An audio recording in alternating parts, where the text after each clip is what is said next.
We see a variety of challenges that international students face. For example, the food is different, and in a lot of cases, the weather is different. They speak really fast. I can't understand what they are talking about. It's a lot at once for them to deal with. Language adjustments, cultural adjustments, academic adjustments. The university is very different here than it is in their home countries, and they're asked to do things differently.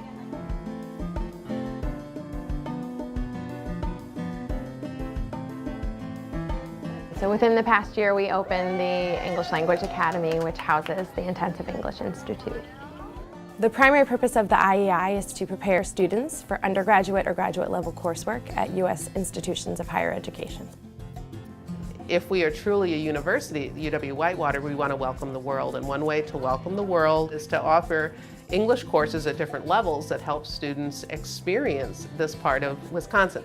So we do that through a variety of ways. One is classroom FaceTime with a teacher, and they also get supplemental instructions, small group or one-on-one instruction with a student tutor who's trained to work with speakers of English as a second or foreign language.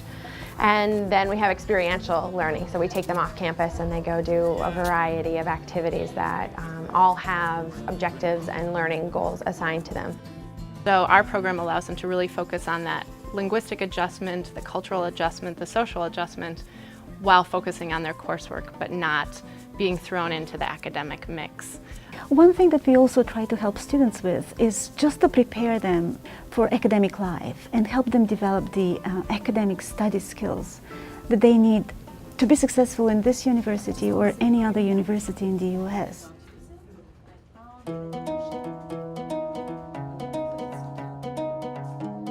In China, where I come from, basically we just lecture. So all you need to do, just sit there and listen, take notes, do a test. In the United States, our classes are very interactive. Instructors encourage students to ask a lot of questions and share their opinions and work in small groups. That's not always a value that's shared or encouraged in other cultures. So we really help break that down. It's a safe environment to do it. Our classes are 15 students or less. To prepare students for their academic experiences, we give them similar academic experiences in the classroom. For example, they do need to write papers. They do need to do some projects. And we're able to walk them through those steps in the IEI. So they're doing the same type of work, they're just getting a lot of support. Yeah, the presentations help me with the daily life, with talk with people. We want our students to feel comfortable speaking up in classes, expressing their opinions and their views. The most important in the beginning was like the grammar, I think. The grammar and spell correctly the words. I was struggling to pronounce the TH, the, and I have to pronounce like the. So I always complaining with my teacher, and after that she helped me and covered it. I think the pronunciation and the reading, the academic reading is really helpful because it could improve my English.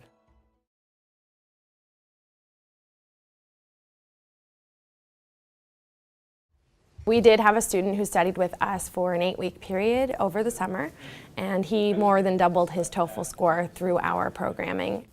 An initiative that we started somewhat informally was to pair up international students with American students in advanced linguistics so that they can meet one-on-one and discuss topics of their own interest.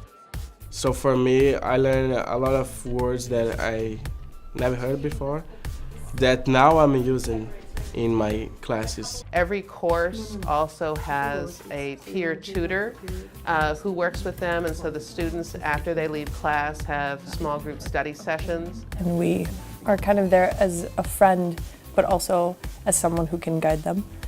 Maybe explain it in a way that would make more sense. I like the way that they're teaching us. We will learn from plays or games and music. Lions and tigers and bears, oh my! Lions and tigers and bears, oh my! Speaking, writing, and listening, oh my! Yeah! It's an interesting way to teach. So when they get into the next stage after IEI, they will be prepared.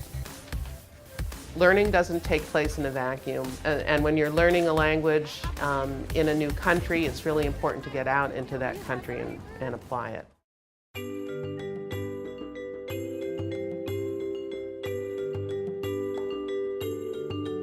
So your name, where you're from, what language you speak, and then teach the students a word or a very short phrase.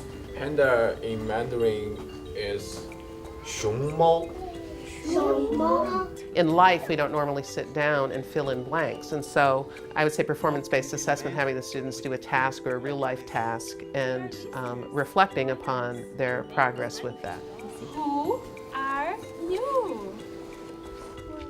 I want to go to a school to make some friends, to learn the culture, to learn the language, to really living in this country. You're supposed to go out and see how other people speak, the way they speak. What do you like? What do you like? Told them about my culture and about my country. We don't speak English, we speak French, and the weather, we don't have the same weather too. 1, 2, 3.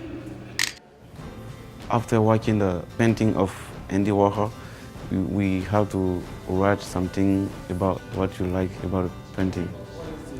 And the students really seem to enjoy that community outing aspect because that gives them a chance to utilize their skills in a real life setting.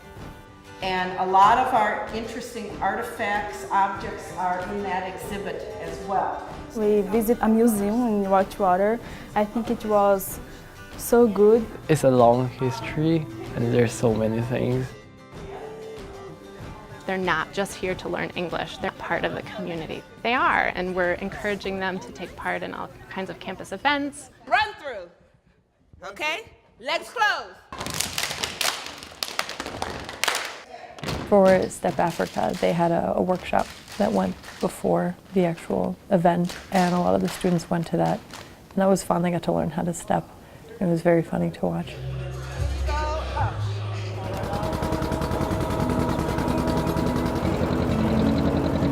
In the fall, they'll be picking apples and going to the pumpkin farm, or maybe on a nature hike where they can enjoy all the different colors of the leaves on the trees.